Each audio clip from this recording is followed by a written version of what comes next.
everyone, it's Darkseeker here again. Welcome back for another video. We are back on Wild Mode after the Ungoro expansion. And we're playing a deck called Dreadsteeds Forever. And it's a bit of an experimentation here. And I just want to try this deck out casually first before committing to the ladder. And the reason this deck caught my eye is, well, Dreadsteeds.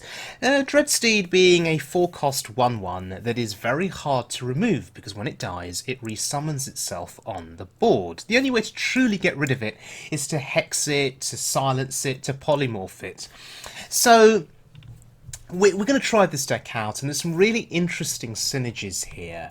Dreadsteed and the Ravenous Petrodax, which is a really good card. The Petrodax will kill the Dreadsteed, and then the Petrodax will adapt twice.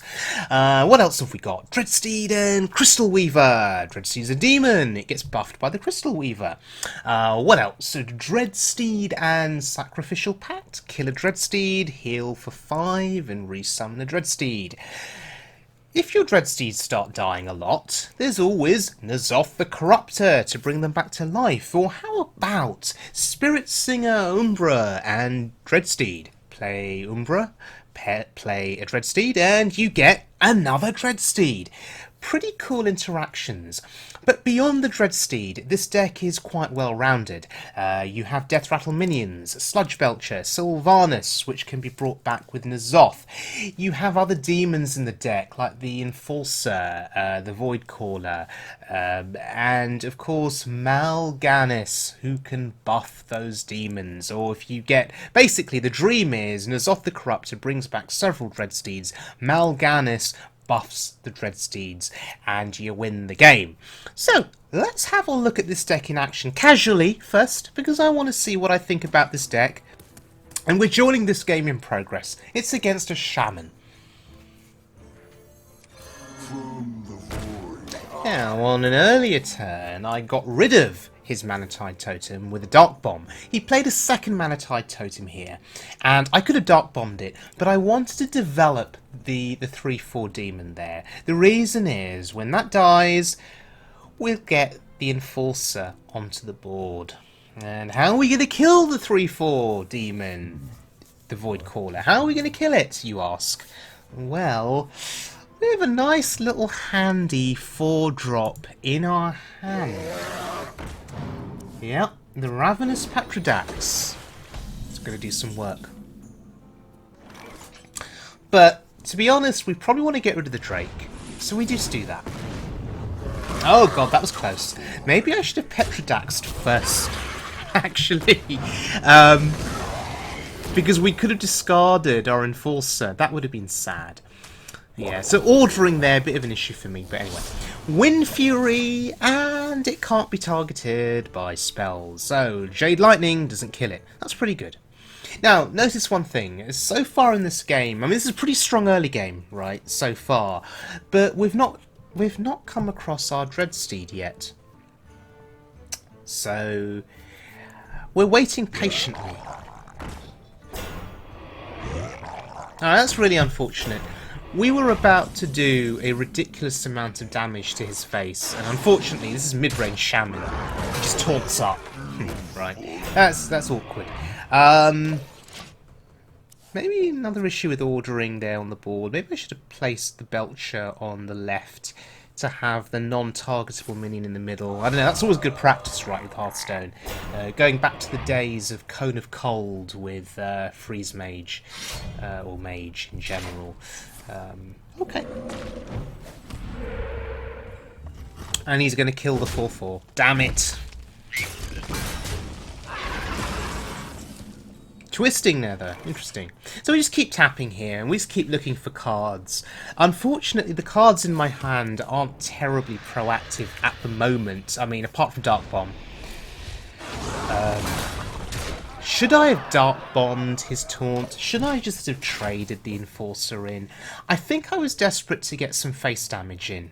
Because at this rate, we're not going to get any face damage in anytime soon with the way things are going. So I wanted to do 6 to the face. And I'll invite him to make a trade with the 1/1. That's fine. A tale of terrible tragedy. Oh, Barnes. Okay. Positioning maybe? Well, it wouldn't have mattered, right, because he was trading. Yeah, it wouldn't have mattered. Okay. So, Demon Wrath does some work here.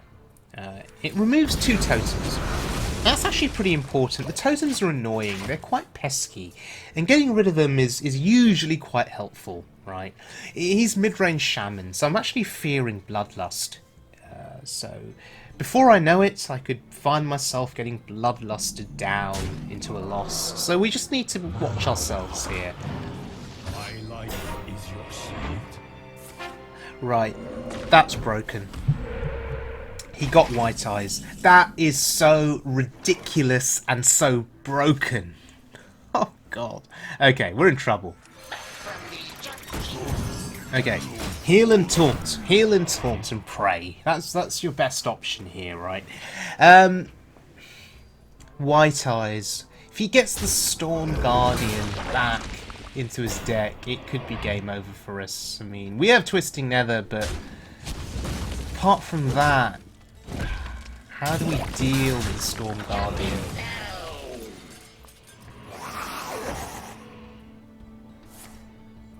He's filling the board here. Evolve? Oh my god! She's got Tony! Got Antonidas! Oh wow, we have to nether that. Goodbye. Now, do you know what? That really surprises me. That shocks me actually, because he gave up the prospect of getting the Storm Guardian from White Eyes into his deck. I would have thought that would have been really valuable. I mean, with Evolve in hand, he could have evolved at any other point in the game. Why did he do it on that turn? Why did he give up the Storm Guardian? Okay, we can play Umbra here. We're running out of cards. This is actually quite scary. I was going to say we could have played Umbra and Sylvanas, but there was no point. I mean, what am I stealing potentially there? A 1-1? I mean, that's a bit rubbish. So we're actually going to hang on to Sylvanas and our legendary Umbra, and we're going to wait. He'll probably make the trade here. This is quite awkward for me, actually. He'll probably make the trade.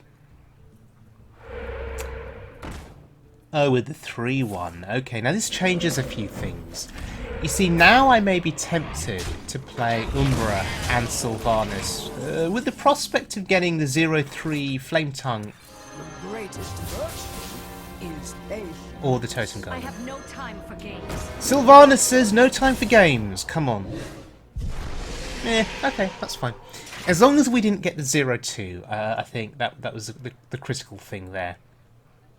So, Umbra and Sylvanas make an interesting team. They really do. Damn it. Now that means my Zoth doesn't get any great value here, unfortunately. Because Sylvanas has just been hexed. That's really sad. Casual mode Hearthstone. Fascinating, right? Shaman still plays Spirit Claws. Ooh, Shifter's Urse. Ah, now that's really fun. That's a fun card. There's Mal'Ganis. There's the Dreadsteed. Wow, so Sense Demons actually does something positive in this deck. And now, look at this combo. This is insane. He did... Yes, that is incredible. He didn't remove Umbra when he had the chance. And now look at what's just happened. Multiple Dreadsteeds. That's insane. And now you're looking at the board thinking, that's not so good. They're just 1-1s. Yeah, sure. But look who's in my hand. Sense Demons brought Mal'Ganis into my hand. We just need room on the board. That's actually an issue. If the Dreadsteeds fill my board and I can't play Mal'Ganis, there's a problem there.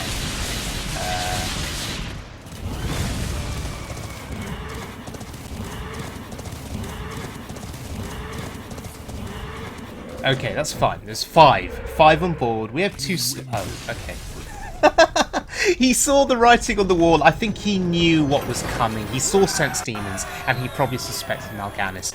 Well, that was actually fun. What do I think of this deck?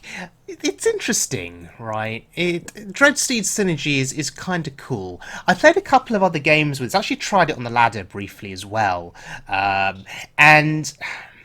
I don't know, there are some situations, for example, I faced a Reno Lock who stole my Dreadsteed after a Sylvanas play, and that was seriously awkward. So there are situations where it just doesn't work out. But if you can get a number of Dreadsteeds on the board and then use Mal'Ganis to pressure them, that's pretty awesome. And even if they find a way to clear, you have N'Zoth the Corruptor. Now, that is a slight issue though. If you have multiple Dreadsteeds on board, it's limiting what else you can play on the board. And the Dreadsteeds on their own, without support, without buffs, without help, they don't do very much. They're just 1/1s, right? So there is a bit of a delicate balancing act here between playing Dreadsteeds and playing your other big threats in the deck. But it's still a really fun deck, and there are actually multiple variations of this deck that are out there at the moment, people trying different things. So may experiment with other things. I mean, Sense Demons, I wasn't sold on that card at the start, but it's actually proven its worth because it's actually drawn me. In that previous game you saw, it drew me the Dreadsteed, it drew me Mal'Ganis, and so that was actually quite important. So maybe you guys want to give this deck a try, and then maybe leave a few comments on what you think about it, or a few comments on any changes that you would suggest to this deck. Any feedback would be gratefully received. So, thank you very much for joining me, everyone. I hope you had fun watching this video. If you did, please subscribe, and I'll see you all again very soon for more Hearthstone action.